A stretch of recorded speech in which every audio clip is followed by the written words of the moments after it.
Pasamos ahora al texto del Evangelio de San Juan, que como ven, pues es un texto largo porque nos presenta prácticamente buena parte pues del capítulo 9 de San Juan, que dice así: En aquel tiempo Jesús vio al pasar a un ciego de nacimiento y sus discípulos le preguntaron: Maestro, ¿quién pecó para que éste naciera ciego, él o sus padres? Jesús respondió: Ni él pecó, ni tampoco sus padres. Nació así para que en él se manifestaran las obras de Dios. Es necesario que yo haga las obras del que me envió mientras es de día, porque luego llega la noche y ya nadie puede trabajar. Mientras esté en el mundo, yo soy la luz del mundo. Dicho esto, escupió en el suelo, hizo lodo con la saliva, se lo puso en los ojos al ciego y le dijo: Ve a lavarte en la piscina de Siloé, que significa enviado. Él fue, se lavó y volvió con vista. Entonces los vecinos y los que lo habían visto antes pidiendo limosna preguntaban: ¿No es este el que se sentaba a pedir limosna? Unos decían: es el mismo. Otros: no es él, sino que se le parece. Pero él decía: soy yo. Y le preguntaban: entonces, ¿cómo se te abrieron los ojos? Él les respondió: el hombre que se llama Jesús hizo lodo, me lo puso en los ojos y me dijo: ve a Siloé y lávate. Entonces fui, me lavé y comencé a ver. Le preguntaron: ¿en dónde está él? Les contestó: no lo sé. Luego llevaron entonces ante los fariseos al que había sido ciego. Era sábado el día en que Jesús hizo lodo y le abrió los ojos. También los fariseos le preguntaron cómo había adquirido la vista. Él les contestó: me puso lodo en los ojos, me lavé y veo. Algunos de los fariseos comentaban: ese hombre no viene de Dios porque no guarda el sábado. Otros replicaban: ¿cómo puede un pecador hacer semejantes prodigios? Y había división entre ellos. Entonces volvieron a preguntarle al ciego: ¿y tú qué piensas del que te abrió los ojos? Él les contestó que es un profeta. Pero los judíos no creyeron en aquel hombre que había sido ciego hubiera recobrado la vista. Llamaron pues a sus padres y les preguntaron: ¿es este su hijo del que ustedes dicen que nació ciego? ¿Cómo es que ahora ve? Sus padres contestaron: sabemos que este es nuestro hijo y que nació ciego. ¿Cómo es que ahora ve? O quién le haya dado la vista, no lo sabemos. Pregúntenselo a él, ya tiene edad suficiente y responderá por sí mismo. Los padres del que había sido ciego dijeron esto por miedo a los judíos, porque éstos ya habían convenido en expulsar de la sinagoga a quien reconociera a Jesús como el Mesías. Por eso sus padres dijeron: ya tiene edad, pregúntenle a él. Llamaron de nuevo al que había sido ciego y le dijeron: da gloria a Dios, nosotros sabemos que ese hombre es pecador. Contestó él: si es pecador, yo no lo sé, solo sé que yo era ciego y ahora veo. Le preguntaron otra vez: ¿qué te hizo? ¿Cómo te abrió los ojos? Les contestó: ya se lo dije a ustedes y no me han dado crédito. ¿Para qué quieren oírlo otra vez? ¿Acaso también ustedes quieren hacerse discípulos suyos? Entonces ellos lo llenaron de insultos y le dijeron: discípulo de ese lo serás tú. Nosotros somos discípulos de Moisés. Nosotros sabemos que a Moisés le habló Dios, pero ese no sabemos de dónde viene. Replicó aquel hombre: es curioso que ustedes no sepan de dónde viene y sin embargo me ha abierto los ojos. Sabemos que Dios no escucha a los pecadores, pero al que lo teme y hace su voluntad, a ese sí lo escucha. Jamás se había oído decir que alguien abriera los ojos a un ciego de nacimiento. Si éste no viniera de Dios, no tendría ningún poder. Le replicaron: tú eres puro pecado desde que naciste. ¿Cómo pretendes darnos lecciones? Y lo echaron fuera. Supo Jesús que lo habían echado fuera y cuando lo encontró le dijo, ¿crees tú en el Hijo del Hombre? Él contestó, ¿y quién es, Señor, para que yo crea en él? Jesús le dijo, ya lo has visto, el que está hablando contigo, ese es. Él dijo, creo, Señor, y postrándose lo adoró. Entonces le dijo Jesús, yo he venido a este mundo para que se definan los campos, para que los ciegos vean y los que ven queden ciegos. Al oír esto, algunos fariseos que estaban con él le preguntaron, ¿entonces también nosotros estamos ciegos? Jesús les contestó, si estuvieran ciegos no tendrían pecado, pero como dicen que ven, siguen en su pecado. Palabra del Señor. Muy bien, pues vemos que es un texto largo, pero que tiene unas enseñanzas muy esenciales. En primer lugar, vemos que este pasaje contiene una teología narrativa sobre Jesús como luz del mundo. ¿Qué es eso de teología narrativa? Es una enseñanza sobre Dios, sobre el plan de Dios para con nosotros, pero viene presentado en forma de una narración.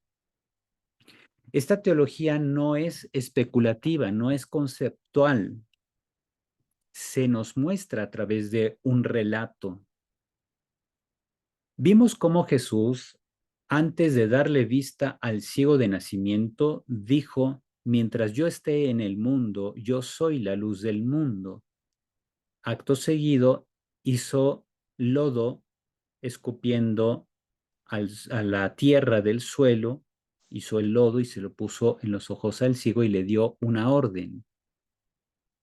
Mientras el ciego cumple la orden de Jesús, pues goza de un beneficio, porque creyó en su palabra, así como Noé salvó a su familia del diluvio porque creyó en la palabra de Dios, aun cuando todos se burlaban de él, así también este ciego pues va y se lava sin saber lo que iba a pasar, porque Jesús no le había prometido que le daría la vista.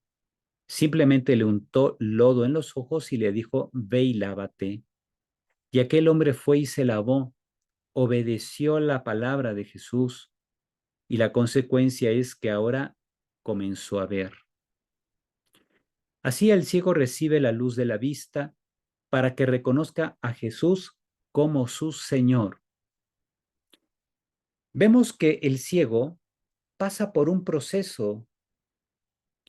En el relato, el ciego obedece la palabra y le preguntan, ¿qué opinas de aquel hombre que te dio la vista? Y dice, perdón, al principio le preguntan, ¿quién te dio la vista? ¿O quién hizo esto contigo? Y dice, el hombre de nombre Jesús me puso lodo y me dijo, ve a Siloé y lávate. Más adelante en las discusiones le preguntan, ¿qué opinas de aquel que te dio la vista? Y dice que es un profeta. Y después de las discusiones con los fariseos y cuando lo expulsan de su presencia, ahí está el pobre hombre allá afuera en los atrios del templo y se acerca a Jesús y le dice, ¿crees en el Hijo del Hombre? Y aquel hombre dice, pues dime quién es. Pues lo estás viendo, le dice Jesús. Y entonces le dice, creo, Señor, y lo adora. Por tanto, el relato, a pesar de ser tan largo, nos presenta un proceso catequético que lleva al ciego de las tinieblas a la luz, del desconocimiento de Cristo a su aceptación como Señor. De modo que Jesús ya no es para él un hombre llamado Jesús, tampoco es para él un profeta, sino el Señor. Uh-huh. Por eso es tan largo el relato, porque nos está presentando un proceso de maduración de la fe. Sabemos que humanamente para madurar necesitamos enfrentar adversidades. Aquí el ciego enfrentó la adversidad de las autoridades religiosas del templo y enfrentó incluso la actitud de sus propios padres, que dijeron, pues ya está grande, pregúntenle a él. Y en cierto modo los padres del ciego se lavan las manos porque no querían más problemas con los judíos, porque decía San Juan que habían determinado las autoridades religiosas echar de la sinagoga a quien reconociera a Jesús como Mesías. Entonces los papás del ciego se lavan las manos y dicen, pregúntenle al hijo, ¿verdad? Pues ya tiene edad suficiente, ¿no? Sin embargo, gracias a esas adversidades que enfrenta el ciego, él pudo madurar su posición ante los fariseos e incluso plantearles preguntas que ellos no podían resolver, como eso de cómo es posible que Dios haga caso de un pecador si ustedes dicen que Jesús es pecador.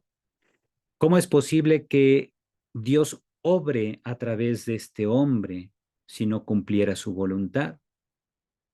Son preguntas muy incómodas para las autoridades religiosas y entonces por eso mejor lo corren, lo expulsan en lugar de responderle las preguntas, porque al pretender responderlas ellos mismos quedarían enredados en sus propios discursos, quedarían en evidencia de que eran unos ignorantes y violentos, que utilizaban la religión para someter a la gente. Uh-huh. Bien, pues esto es lo que nos va presentando el texto, muy en la línea de San Pablo a los Efesios, que les dice, ustedes estaban en tinieblas y ahora unidos a Cristo se han vuelto luz. Si Cristo es luz del mundo, también quiere que nosotros seamos luz para el mundo. En la vida, por tanto, enfrentamos muchas adversidades, pero también en ellas nos acompaña Jesús. Por nuestra adhesión a Él, algunas personas quizá nos dejen de hablar o nos tengan por fanáticos. No sé si a ustedes les ha pasado, pero a mucha gente de la que va a misa, que participa de un retiro, etcétera, los demás hasta le hacen burla. Ajá, porque acaba el retiro o regresas y te dicen, ay, mira, hasta tienes tu aureola, ¿verdad? Y tienes tus alitas de angelito, ¿verdad? Ya te purificaste. Y se están burlando de ti. Ujú. O te lo dicen pues como una broma pasajera, porque son gente que te tiene confianza.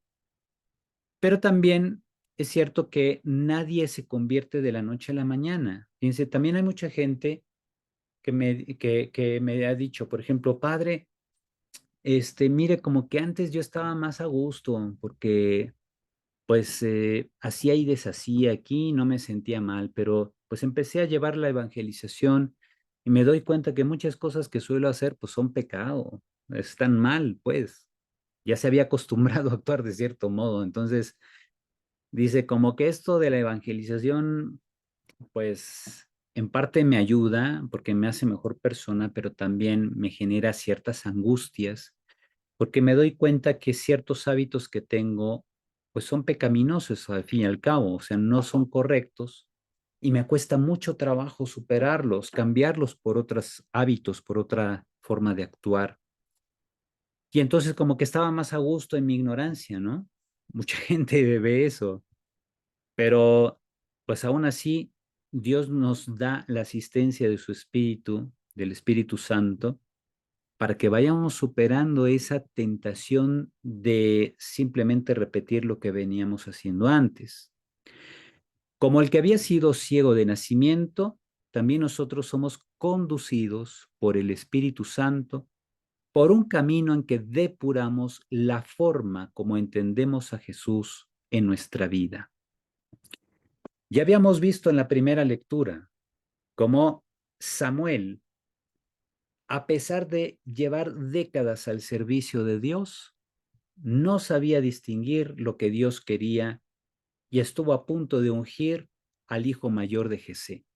Y Dios le dice, no, ese no es el elegido. Yo te diré quién es. Y cuando llega el chivero, el chamaquito David, un adolescente seguramente, le dice Dios, este es, a este úngelo. Y Samuel dice, bueno, pues tú sabes, Señor, y va y lo unge, ¿no? Y así vemos cómo, dice un dicho, hasta al mejor cazador se le va la liebre, pues así también, no importa que lleves mucho o poco tiempo al servicio de Dios, no tienes nunca la sabiduría suficiente para conocer todos sus designios. No conoces el pensamiento de Dios. Por eso, la formación que has llevado hasta ahora te recuerda una y otra vez, acércate a Dios con humildad, pídele que Él te oriente, te ilumine, que Él sea tu asistente en la toma de decisiones. Y las adversidades que enfrentes en la vida, como por ejemplo, le pasó aquí al ciego de nacimiento, las autoridades religiosas se le fueron encima. Sus propios padres se desentendieron de la problemática que el hijo estaba viviendo. No lo apoyaron por temor a ser rechazados ellos de la sinagoga. ¿Y qué hace el ciego? El ciego le apuesta todo a lo que él ha experimentado como la verdad en su vida. Que un hombre llamado Jesús, con poder de profeta, le dio la vista y que ahora se da cuenta que lo importante no es que tenga vista, sino que se ha abierto a la posibilidad de conocer a Jesús. No basta verlo, sino conocerlo, hacer de él el Señor de su vida. Y ahí entonces este ciego pasó de las tinieblas a la luz. Uh-huh.